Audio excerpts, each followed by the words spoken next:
ज्याच्या लेखणीने सत्तेची आसने हादरली, ज्याच्या वाणीने महाराष्ट्राच्या अस्मितेला रणशिंग मिळाले आणि ज्याच्या विनोदाने समाजातील दांभिकतेचे मुखवटे टराटरा फाडले, तो माणूस म्हणजे आचार्य प्रल्हाद केशव अत्रे. अत्रे हे केवळ व्यक्तिमत्व नव्हते, ते मराठी मनात पेटलेली एक ज्वाला होते. त्यांच्या लेखणीत विचारांचा अंगार होता, वक्तृत्वात वादळाची ताकद होती आणि महाराष्ट्राच्या स्वाभिमानासाठी त्यांच्या हृदयात धगधगणारी आग होती. म्हणूनच काळ बदलला, पिढ्या बदलल्या, माध्यमे बदलली, तरी अत्रे आजही कालबाह्य झालेले नाहीत. उलट आजच्या गोंधळलेल्या सार्वजनिक जीवनात अत्र्यांची निर्भीड लेखणी आणि बाणेदार विचार अधिक प्रकर्षाने जाणवतात. माय मराठीच्या अतिविशाल कुटुंबाच्या आकाशात काही व्यक्तिमत्वे अशी असतात की काळाच्या कितीही लाटा आल्या, कितीही पिढ्या बदलल्या, तरी त्यांचे तेज कधी मावळत नाही. आचार्य प्रल्हाद केशव अत्रे हे त्यापैकीच एक अढळ ध्रुवतारे. मराठी माणसाच्या मनात स्वाभिमानाची ठिणगी पेटवणारे, अन्यायावर उपरोधाचे आसूड ओढणारे, सत्तेला निर्भीडपणे प्रश्न विचारणारे आणि आपल्या लेखणीला तलवारीची धार देणारे व्यक्तिमत्व म्हणजे आचार्य प्रल्हाद केशव अत्रे.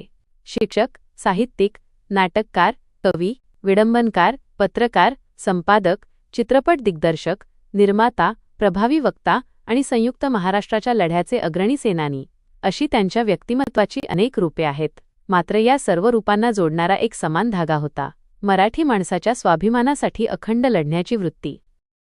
आज त्यांच्या 128व्या जयंतीनिमित्त आचार्य अत्र्यांचे स्मरण करणे म्हणजे केवळ एका महान साहित्यिकाला अभिवादन करणे नव्हे, तर महाराष्ट्राच्या सार्वजनिक जीवनात निर्भयता, विनोदबुद्धी, वैचारिक आक्रमकता आणि भाषिक अस्मिता यांचे महत्त्व पुन्हा अधोरेखित करणे होय.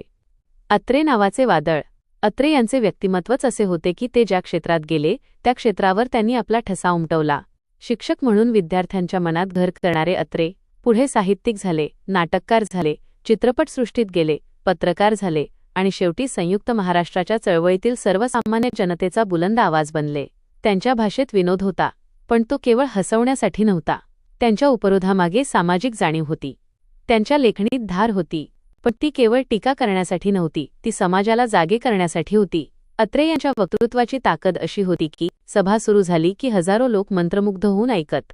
त्यांची भाषा सामान्य माणसाला समजणारी होती, त्यामुळेच त्यांचा विचार थेट जनमानसात पोहोचत असे. मराठा लेखणीचे रणशिंग संयुक्त महाराष्ट्राच्या आंदोलनात आचार्य अत्रे यांच्या दैनिक मराठाचे स्थान ऐतिहासिक आहे.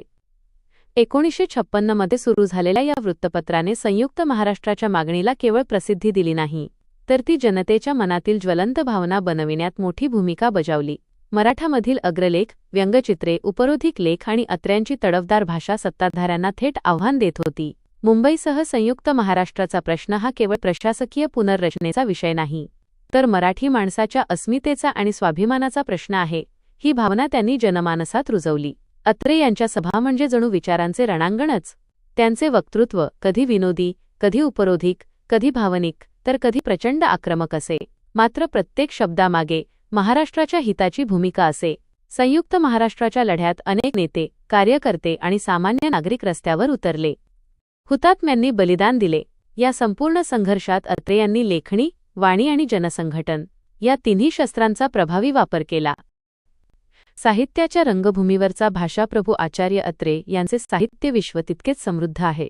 साष्टांग नमस्कार, घराबाहेर, उद्याचा संसार, मोरूची मावशी आणि तो मी नव्हेच यांसारख्या नाटकांनी मराठी रंगभूमीवर हास्य, उपरोध आणि सामाजिक आशय यांचा विलक्षण मेळ घातला. तो मी नव्हेच हे नाटक तर त्यांच्या नाट्यप्रतिभेचे विशेष उदाहरण ठरते. मानवी स्वभावातील विसंगती, समाजातील दांभिकता आणि परिस्थितीजन्य विनोद यांचा त्यांनी अत्यंत परिणामकारक वापर केला. त्यांच्या विनोदाची खरी ताकद समजून घेणे आवश्यक आहे. अत्र्यांचा विनोद हा पोकळ मनोरंजन नव्हता, तो समाजाच्या आरशावरचा प्रकाश होता. आपण ज्या गोष्टींकडे गांभीर्याने पाहत नाही त्यातील विसंगती त्यांनी विनोदातून दाखवून दिल्या. झेंडूची फुले मधून त्यांनी विडंबन काव्याला वेगळी ओळख दिली. प्रस्थापित साहित्यिक शैलींचे विनोदी विडंबन करताना त्यांनी मराठी भाषेची ताकद आणि तिची खेळकर्ता दाखवून दिली. कऱ्हेचे पाणी हे त्यांचे 5 खंडांतील आत्मचरित्र म्हणजे केवळ आत्मकथा नाही, तर एका युगाचे सामाजिक, राजकीय, साहित्यिक आणि सांस्कृतिक दस्तऐवजीकरण आहे. श्यामची आई आणि रुपेरी पडद्यावरील अत्रे साहित्य आणि पत्रकारितेबरोबरच अत्र्यांनी चित्रपटसृष्टीतही आपली वेगळी ओळख निर्माण केली. श्यामची आई या चित्रपटाला स्वतंत्र भारतातील पहिला राष्ट्रपती सुवर्ण पदक मिळाले. या चित्रपटातून मातृप्रेम, संस्कार, त्याग आणि मूल्याधिष्ठित जीवनाचा संदेश प्रभावीपणे मांडण्यात आला. आजच्या वेगवान आणि दृश्यप्रधान जगात माध्यमांची ताकद आपल्याला नव्याने जाणवते. अत्र्यांनी आपल्या काळातच ही ताकद ओळखली होती. साहित्य, रंगभूमी, पत्रकारिता, व्याख्यान आणि चित्रपट प्रत्येक माध्यमाचा उपयोग त्यांनी लोकशिक्षणासाठी केला. समतेच्या विचारांशी असलेली नाळ. अत्रे यांची सामाजिक दृष्टीही तितकीच महत्त्वाची होती. समाजातील अनिष्ट रूढी, अंधश्रद्धा, दांभिकता आणि विषमता यांच्यावर त्यांनी आपल्या लेखणीने आणि वक्तृत्वाने कठोर प्रहार केले.